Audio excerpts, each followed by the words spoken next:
Hello everybody, welcome back again. और आज हम वापस आ गए हमारे नेक्स्ट लेक्चर, जो हमने ऑर्गेनिक केमिस्ट्री की कल सीरीज स्टार्ट की थी, जिसका लेक्चर 1 हमने ऑलरेडी अपलोड कर दिया है चैनल पे। हम पढ़ रहे हैं ऑर्गेनिक केमिस्ट्री का चैप्टर जिसका नाम है कार्बन एंड कंपाउंड। और मैंने जैसे कल भी बताया था कि क्लास 10th के पॉइंट ऑफ व्यू से ये चैप्टर यार काफ़ी इंपॉर्टेंट, क्योंकि ऑर्गेनिक केमिस्ट्री का पहले सीरीज का चैप्टर्स है। सो यार हमने कल कुछ बातें की थी, ठीक है। तो ये हमारा नेक्स्ट लेक्चर है। हम आज इसके आगे कंटिन्यू करेंगे, जो हमारे आने वाले अपकमिंग टॉपिक्स है उसको भी हम देखेंगे। So without wasting any more time, let's get straight to our video. तो यार हमने ये कार्बन वाला टॉपिक तो कंप्लीटली खत्म कर लिया था, ठीक है। अभी हमारे आगे बढ़ने की थोड़ी सी बारी है।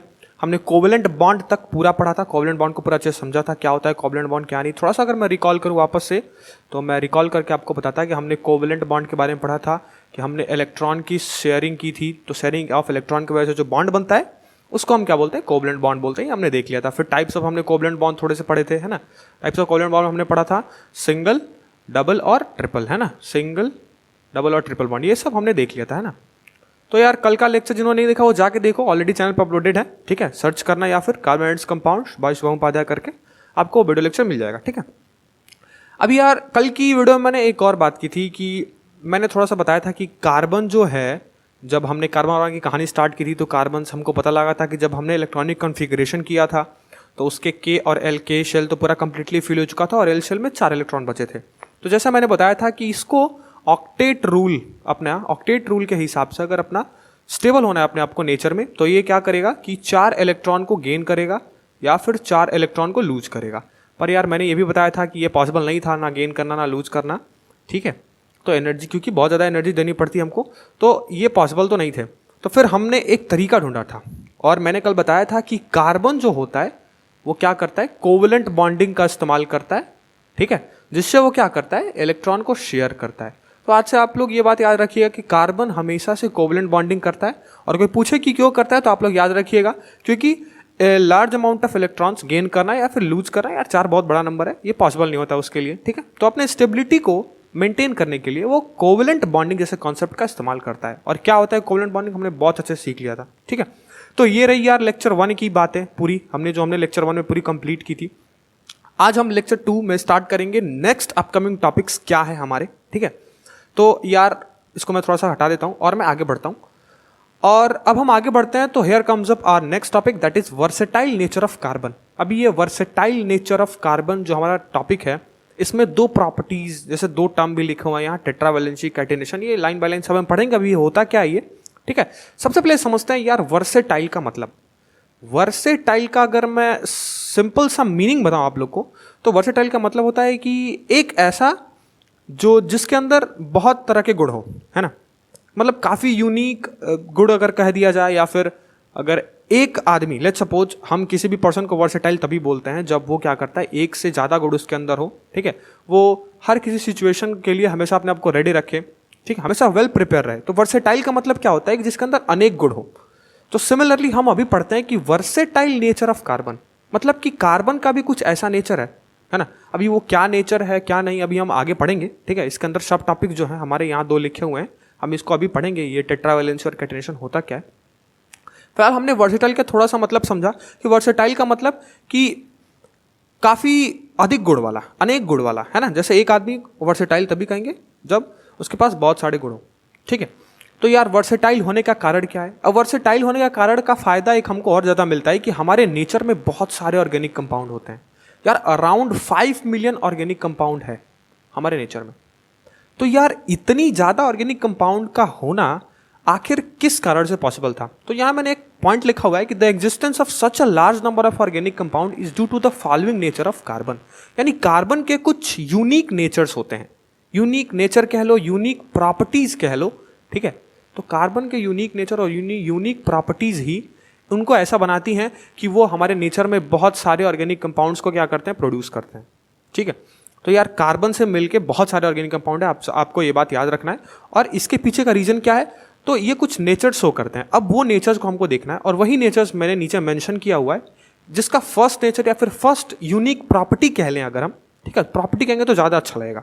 तो 2 यूनिक प्रॉपर्टीज कार्बन ज़्यादा शो करता है, जिसके वजह से हमारे आज नेचर में बहुत सारे ऑर्गेनिक कंपाउंड हमको मिलते हैं, जिसमें से पहला है टेट्रावैलेंसी और दूसरा है कैटेनेशन। देखो मैंने दिखाया कि टेट्रावैलेंसी और कैटिनेशन। तो यार अभी बारी बारी से थोड़ा बहुत बात करते हैं कि टेट्रावैलेंसी और कैटिनेशन ये दोनों है क्या।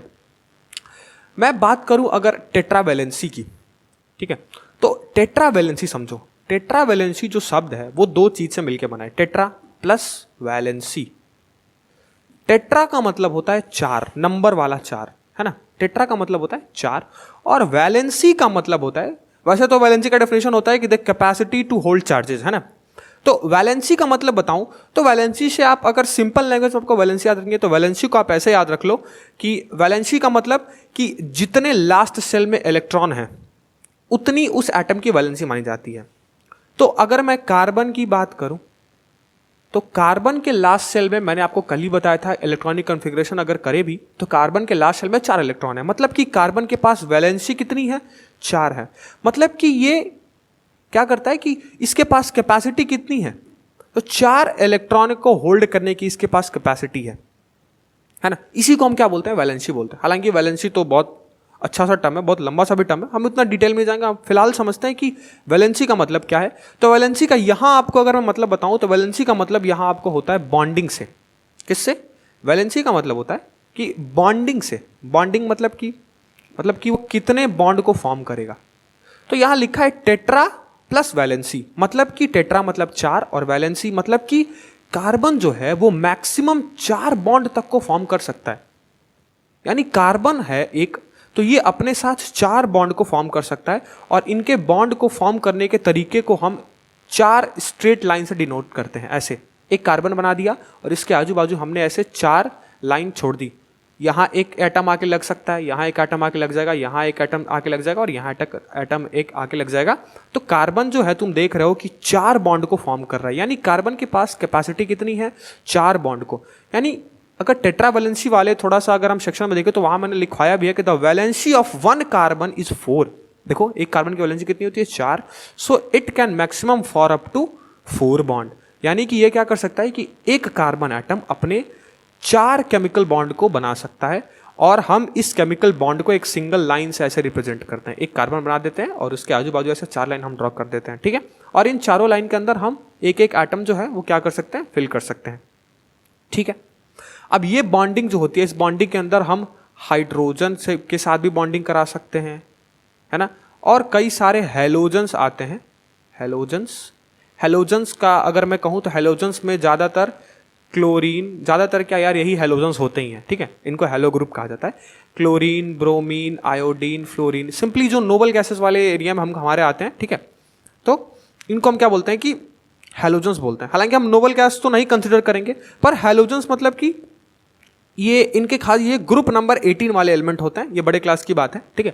फिलहाल आप याद रखिए कि हेलोजन्स में कुछ स्पेसिफिक एलिमेंट्स आते हैं, जैसे क्लोरीन, ब्रोमीन, आयोडीन, फ्लोरीन, ऐसे करके, ठीक है। तो कहीं कार्बन में ऐसे क्लोरीन लगा हो सकता है और सारे कार्बन में ऐसे हाइड्रोजन लगे हो सकते हैं। तो मतलब कि कहने का मतलब सिंपल यही है कि कार्बन जो है वो टेट्रावैलेंसी का नेचर शो करता है, उसके पास एक टेट्रावैलेंसी वाली प्रॉपर्टी है, मतलब कि वो मैक्सिमम 4 बॉन्ड को फॉर्म करेगा। बस अभी इतना ही हमको समझना है, ठीक। तो आई होप टेट्रावैलेंसी वाला टर्म, टेट्रावैलेंसी वाली प्रॉपर्टी आपको क्लियर हो गई होगी, ठीक है। इस स्लाइड में टेट्रावैलेंसी की बातें हमने कर ली। अब जो हमारा नेक्स्ट नेचर है या फिर नेक्स्ट जो प्रॉपर्टी अगर हम कह ले तो ज़्यादा अच्छा रहेगा। तो नेक्स्ट प्रॉपर्टी जो है वो हमारे कैटिनेशन की प्रॉपर्टी है। अब ये कैटिनेशन आपको थोड़ा सा एडवांस टर्म लग रहा होगा, यार कैटिनेशन बिल्कुल एडवांस नहीं, ठीक है, बहुत ही ईजी टर्म है। कैटिनेशन का मतलब क्या है कि कैटिनेशन का मतलब होता है सेल्फ लिंकिंग से। सेल्फ लिंकिंग, यार ये कार्बन की ना बहुत ही आउटस्टैंडिंग प्रॉपर्टी होती है, मतलब बहुत ही यूनिक प्रॉपर्टी कैटिनेशन होती है, ठीक है। तो कैटिनेशन का मतलब कि सेल्फ लिंकिंग। सेल्फ लिंकिंग का मतलब कि कार्बन ही एक ऐसा एटम है, ठीक है, कार्बन एक ऐसा एटम है जो कि क्या करता है, अपने ही कार्बन एटम के साथ जुड़ के लंबी लंबी चेन बनाता है।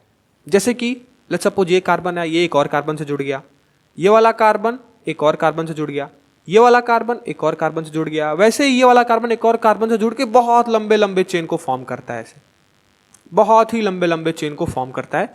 तो सेल्फ लिंकिंग वाली प्रॉपर्टी, कार्बन की सेल्फ लिंकिंग प्रॉपर्टी को हम कैटिनेशन बोलते हैं दूसरी भाषा में, यानी खुद से खुद को लिंक करना। तो कार्बन देखो खुद कार्बन से जुड़ा हुआ है, ये वाला कार्बन खुद कार्बन के एटम से जुड़ा हुआ है, ये वाला कार्बन भी खुद कार्बन के एटम से जुड़ा हुआ है, ये वाला कार्बन भी खुद कार्बन, और ये सारे लंबे लंबे लंबे लंबे चेन्स फॉर्म करते जाते हैं।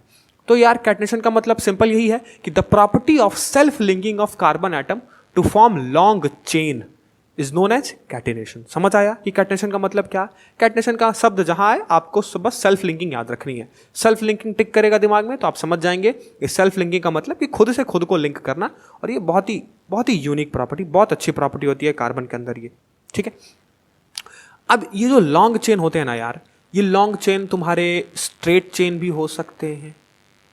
ठीक है, इनको मैं थोड़ा सा नेक्स्ट स्लाइड में तुमको बताता हूं। ठीक है, इरेज करते हैं और थोड़ा सा कलर चेंज करते हैं। ठीक, अब ये जो लॉन्ग चेन है ना यार, ये 3 तरह के लॉन्ग चेन फॉर्म कर सकता है। Carbon can form up to 3 long chain, जिसमें पहला वाला टर्म आता है वो स्ट्रेट भी कर सकता है। फिर आता है ब्रांचिंग, जिसको हम ब्रांच्ड चेन बोलते हैं, और फिर एक आता है साइक्लिक। समझ आया? मतलब कि ये जो चेन हो सकता है वो स्ट्रेट भी हो सकता है, एक स्ट्रेट लाइन में से कहीं एक ब्रांच निकल जाएगा। ठीक है, और कहीं कहीं साइक्लिक चेन जैसा फॉर्म करता है कार्बन, मतलब कंप्लीट एक साइकिल की तरह। ठीक है, तो अगर मैं आपको थोड़ा सा रिप्रेजेंटेशन से समझाऊं तो ये और क्लियर हो सकता है। देखो कैसे, अगर मैं स्ट्रेट चेन की बात करूं तो स्ट्रेट चेन कुछ ऐसा दिखेगा। एक कार्बन है, ये स्ट्रेट चेन बनाते जा रहा है ऐसे, तो देखो कि ये सारे कार्बन एक स्ट्रेट लाइन में है ना, एक दूसरे से अरेंज्ड। तो ये स्ट्रेट चेन का एग्जांपल हो गया। अगर स्ट्रक्चर से आपको बताऊं, अगर सिंपल सा एग्जांपल लेके, ठीक है, ब्रांच की बात करूं तो ब्रांच का मतलब कि एक कार्बन ये ऐसे जोड़ते गया और पता चला कि इस बीच से एक और कार्बन का एक ब्रांच ऐसे निकल गया। तो ये स्ट्रक्चर जो है इसको हम बोलते हैं कि ब्रांच स्ट्रक्चर। और साइक्लिक की बात करूं तो लेट्स सपोज एक कार्बन है, ये यहाँ कार्बन से जुड़ गया, फिर ये कार्बन इससे जुड़ गया, फिर ये कार्बन इधर जुड़ गया, ये कार्बन इधर, फिर ये कार्बन इधर, फिर ये। तो देख रहे हो आप, एक कंप्लीट साइकिल की तरह ये फॉर्म हुआ है। तो ये एग्जांपल हो गया साइक्लिक का। तो आप समझ सकते हैं कि एक कार्बन खुद कार्बन एटम से जुड़ के 3 तरह के चेन बना सकता है, एक तो स्ट्रेट, एक तो ब्रांच और एक साइक्लिक। ठीक है, तो आई होप ये दोनों प्रॉपर्टी बहुत ही डेप्थ में, बहुत इजी में, बहुत अच्छे तरीके से आपको क्लियर हो गई होगी। ठीक है, तो ये था हमारा आज का लेक्चर, जिसमें हमने क्या पढ़ा, वर्सेटाइल नेचर थोड़ा सा स्टडी किया। ठीक है, मैं ज़्यादा लेक्चर को लंबा नहीं खींचूंगा क्योंकि इसमें बहुत सारी कुछ चीज़ें हैं नहीं। तो हम क्या करेंगे, छोटे छोटे पार्ट्स में इसको पढ़ेंगे, है ना, 10-10, 12-12, 15 मिनट के लेक्चर होंगे, जिससे आप बोर भी ना हो। ठीक है, तो मैं ज़्यादा इस लेक्चर को लंबा नहीं करूंगा। इसमें हमने क्या सीखा, हमने यूनिक प्रॉपर्टी सीखी कार्बन की, जिसमें था टेट्रावैलेंसी और एक कैटिनेशन। और एक और बात आप लोग याद रखिएगा कि अगर large number of organic compound exist करता है तो वो सिर्फ इन्हीं दोनों नेचर के वजह से करता है। ठीक है, तो I hope you like the video. If you like it, subscribe to Matrix Classes. आज की क्लास भी आपको बहुत अच्छी लगी। Till then, take care, bye bye. हम मिलते हैं हमारे अगले लेक्चर के साथ, और हम with very new interesting next topic.